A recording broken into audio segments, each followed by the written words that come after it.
Vamos a recordar primero cómo se clasifica el embarazo según el tiempo. Si es de menor de 36 semanas es pretérmino. De 37 ¿a qué semana se considera de término? ¿Qué? 42 semanas es de término. Y más de las 42 semanas es de postérmino o embarazo prolongado o cronológicamente prolongado. ¿Por qué es importante tomar en cuenta este diagnóstico o saber si un embarazo es prolongado? Especialmente porque a medida que avanza el embarazo se produce la insuficiencia placentaria, es decir que la placenta se envejece, se calcifica, se llena de fibrina, haciendo que ya no haya un flujo sanguíneo adecuado en un embarazo postérmino desde la placenta hacia el feto. Entonces eso va a condicionar que el feto tenga disminución de la perfusión, hipoxia, sufrimiento fetal, hasta poder llegar a morir. Si se acuerdan, habíamos hablado también de insuficiencia placentaria en el tema de restricción de crecimiento tardío, ¿no? Por igual falta de llegada de sangre a través de la placenta. Entonces, dice Clifford, identificó el síndrome de posmadurez y su estrecha asociación con la disfunción placentaria. Los bebitos que llegan a tener embarazos posttérmino presentan lo que se conoce como el síndrome de Clifford. Los bebés están más arrugaditos, es como si ustedes remojaran, ¿no?, más tiempo en el agua, se arrugan la piel, y a medida que avanza el tiempo, incluso puede haber liberación de meconio y el bebé va a estar teñido en meconio o verdoso, incluso la placenta, el cordón umbilical. Tenemos que nosotros hacer un diagnóstico oportuno y tratar de evitar, porque hay algunas pacientes que llegan a las 42 semanas, especialmente aquellas que quieren tener un parto normal, ¿no?, que se aferran, y a veces de la noche a la mañana pueden aparecer con un óbito fetal secundario a esta patología. Entonces es importante que la mamá se dé cuenta o orientar que un embarazo que va a ir más allá de las 40, 41 semanas es peligroso por el riesgo de óbito o muerte fetal. Para poder evaluar, tenemos las tres maneras de evaluar o determinar la edad gestacional, ¿no? ¿Se acuerdan? Hemos dicho por la fecha de última menstruación, la primera ecografía y la clínica a través de la medición de la altura uterina. Eso es algo que no se tienen que olvidar nunca, porque nos va a permitir poder realmente definir si estamos o no ante un embarazo prolongado. Entonces, como habíamos dicho, normalmente el embarazo dura 280 días o 40 semanas. La mayoría de los embarazos deberían llegar a tener un estímulo para iniciar el trabajo de parto gracias a la intervención de mecanismos del miometrio, del cuello, mecanismos cervicales, hormonales, liberación de sustancias como la oxitocina, endotelinas, prostaglandinas, para que se desencadene un trabajo de parto normal. Pero por la alteración en alguno de esos mecanismos, ya sea que no haya liberación de oxitocina, que los receptores de oxitocina no se hayan liberado, o la acción de las hormonas a nivel hormonal, podemos llegar a un embarazo postérmino. ¿No? Un embarazo prolongado postérmino es aquel que dura más de 42 semanas y tiene un alto índice de morbilidad y mortalidad, tanto fetal y materno, asociado a complicaciones secundarias a la posmadurez. Entonces el neonato posmaduro va a ser evaluado por el pediatra y va a tener características de posmadurez o el síndrome de Clifford. Entonces, como les decía, en la mamá hay una alteración a nivel del adhesivo, el miometrio, el cervix, puede ser que no se liberen prostaglandinas, que la paciente tenga alguna, incluso hasta la ansiedad o alguna deficiencia de estas sustancias, que evita que haya haya un inicio del trabajo de parto, hay una falla en el inicio del trabajo de parto. La placenta también libera hormonas, como les decía, o el eje hipotálamo hipoficiario hace que se liberen hormonas para iniciar el trabajo de parto. Y en el feto también pueden haber alteraciones o malformaciones que evitan que fisiológicamente se desencadene el trabajo de parto. Por ejemplo, la presión de la cabeza del feto en la pelvis hace que el cuello se corte y pueda iniciar o desencadenar las contracciones, ¿no? Pero la principal causa puede ser el error en el cálculo de la edad gestacional, que la paciente no esté segura cuándo fue su última menstruación, no se haya hecho control prenatal, no se haya hecho ecografías y que piense que todavía está de término, ¿no?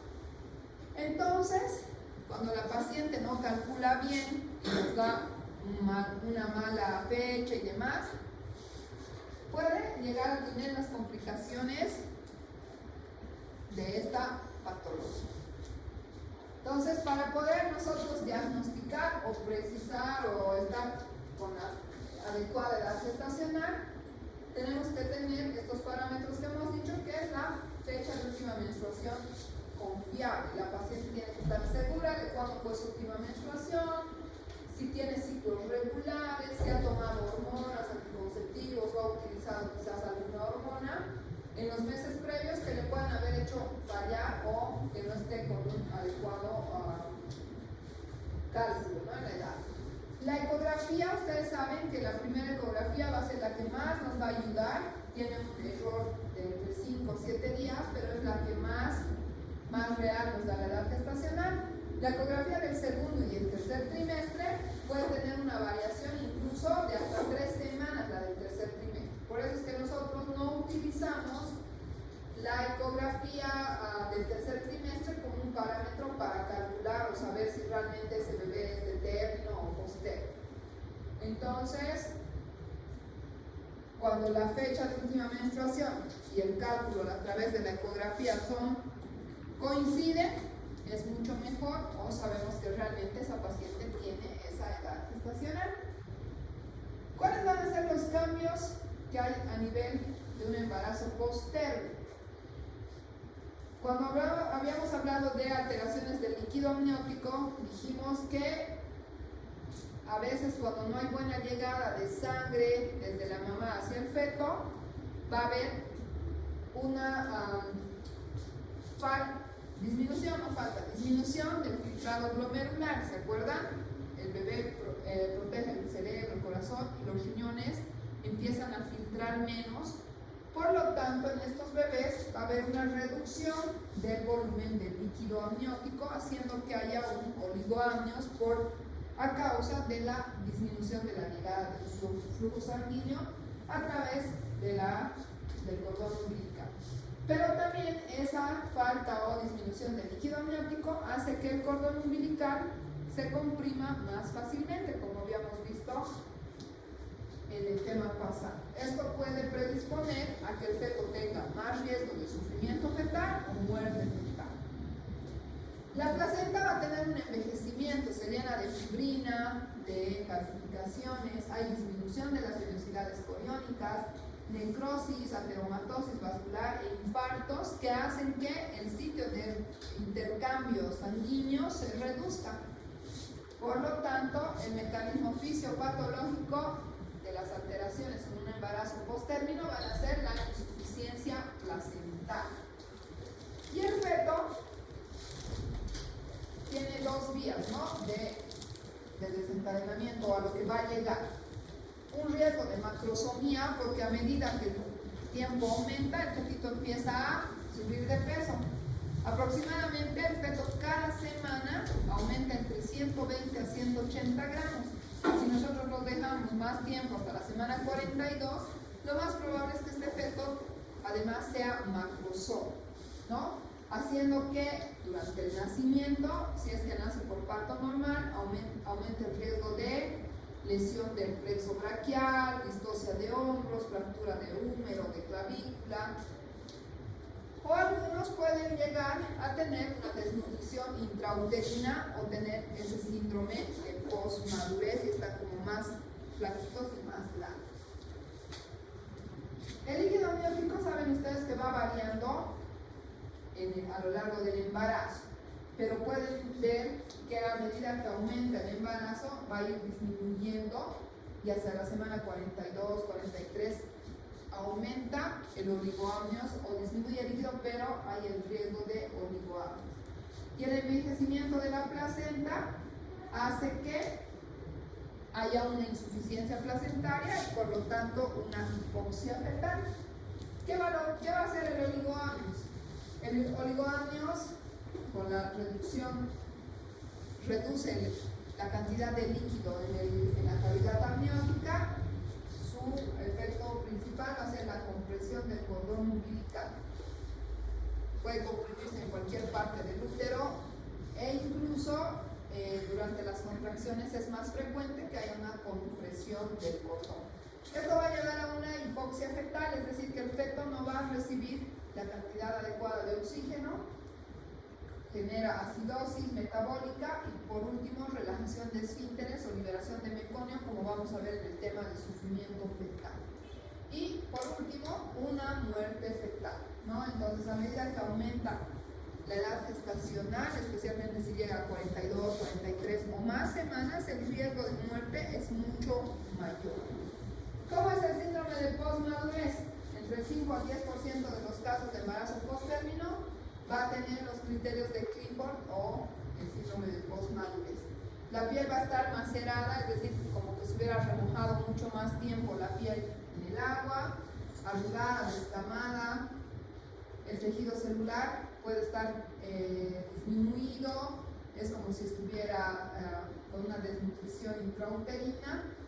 Va a tener color meconial, es decir, que si ha relajado esfínteres, el bebito va a tener, se tiñe en la piel, el cordón, en la placenta de meconio. No hay más riesgo de acidosis fetal y compromiso respiratorio, ¿no? ¿Qué va a pasar cuando hay también liberación de meconio? En estos casos, estos bebitos, al relajar sus esfínteres por el sufrimiento fetal, van a tener más riesgo de aspirarse el líquido meconial y tener una neumonía secundaria a la aspiración del meconio. Como les decía, el aumento del peso, si el bebé va al contrario, ¿no?, de disminuir o desnutrirse, va a tener pesos mayores de 4 kilos o 4.000 gramos, haciendo que haya distocia de hombro, lesiones neurológicas del plexo braquial y un trauma obstétrico en la madre, porque si nace por parto normal, vamos a tener desgarros del periné, más índice de cesárea o de hemorragias pospartos. Vamos a ver en el tema de hemorragia posparto que el útero no contrae adecuadamente por la macrosomía fetal. Hay, como les decía, la aspiración meconial, el síndrome de aspiración meconial causa distrés respiratorio agudo, neumonitis química por la introducción hacia los pulmones del meconio y muchas veces el bebé va a requerir terapia neonatal. ¿Cómo vamos a evaluar si esta mamá necesita o va a tener cuál va a ser, mejor dicho, la conducta obstétrica, ¿no? Si la paciente llega con 42 semanas, un embarazo posttérmino, lo ideal es hospitalización. Vamos a calcular la edad gestacional, determinamos que la paciente tiene más de 42 semanas y se tiene que internar. Vamos a solicitar una ecografía para poder ver el índice de líquido amniótico y también es importante hacer una monitorización del bienestar fetal, es decir, ver si el feto está bien o necesitamos interrumpir el embarazo. Se puede utilizar un perfil biofísico, podemos hacer la monitorización con el ecosón o la fetocardia, podemos hacer un registro cardiotocográfico o también, y lo ideal es hacer una ecografía, ¿de qué tipo? ¿Qué? ¿TV? Transvaginal, no, pues para ver cómo está el feto, ¿qué ecografía se hace? ¿Qué? ¿Qué ecografía especial se hace para ver el bienestar fetal? ¿Ah? fuerte. Alguien ha dicho ya, creo. ¿Qué? ¿Ah? Doppler, ¿no? Eso nos va a mostrar el flujo sanguíneo. Y también es importante evaluar lo que es el índice de Bishop. ¿Qué es el índice de Bishop? ¿Quién sabe? ¿No sabe? ¿Cómo van a evaluar el índice de Bishop para poder atender o no un parto? El índice de Bishop es la valoración de la maduración del cérvix o del cuello. Tenemos que, para dar opción a parto a una paciente, primero saber si su cuello tiene un Bishop favorable o desfavorable. Se evalúa estos 5 parámetros del cuello, ¿no? La dilatación, el borramiento, la posición, la consistencia y la altura de la presentación. Se le va a asignar valores del 0 al 3 para poder saber si un cérvix es inmaduro o es un cérvix favorable o maduro. Esto especialmente para utilizar oxitocina o primero utilizar prostaglandinas para maduración del cérvix o que el Bishop sea favorable. Evaluamos entonces la dilatación, el borramiento, si está anterior, posterior o intermedio, si la consistencia es dura, está reblandecido, y la altura de la presentación, si está alto, rechazable, o está en primer plano, segundo o cuarto plano de Hodge.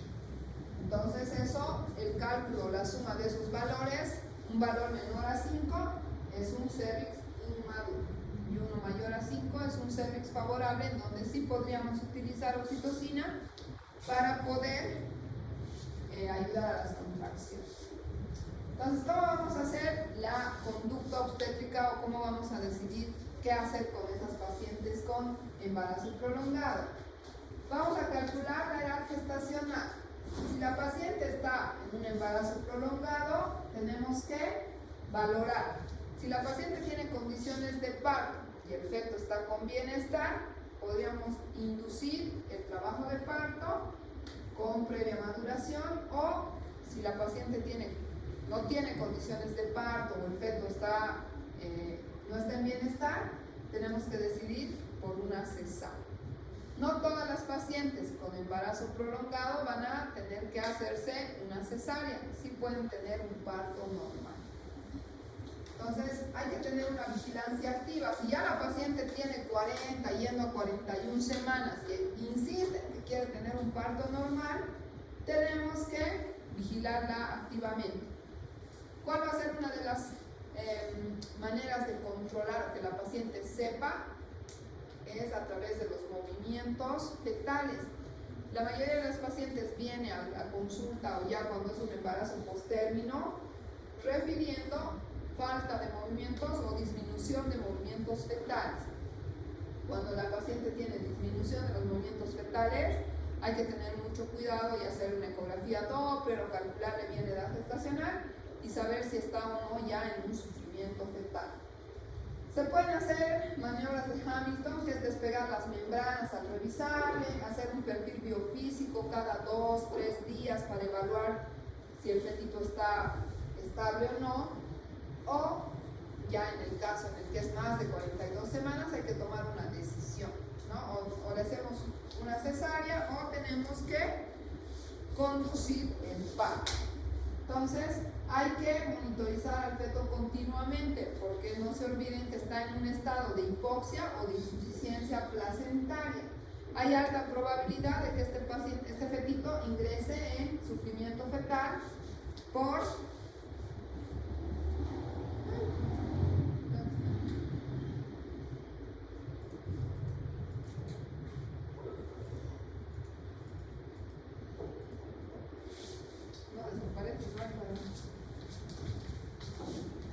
hay alta probabilidad de que este feto entre en un sufrimiento fetal por la compresión del cordón umbilical secundaria al oligoamnios que se va a presentar en pacientes con embarazos prolongados.